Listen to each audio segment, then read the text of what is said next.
Ano, simpleng buhay. Binabaw pala. Prito tayo mamaya ng kamote Q.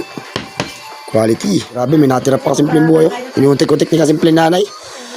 Masarap kasi talaga. Kaya lang kinulang yung sahog. Sobrahan sa rekado. Paano ba? Sobrahan sa suso. Kinulang sa mga gulay. Ang sarap, manamis-namis. Snail pa rin. Walang kasama yung snail yun. Kikalets.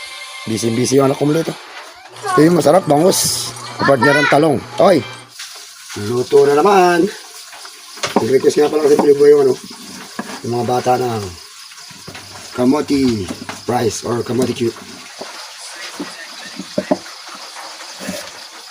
Sarap pa ang buhay. Sarap buhay ng mga baby.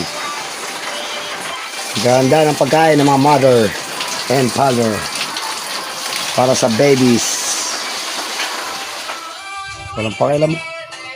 Busy.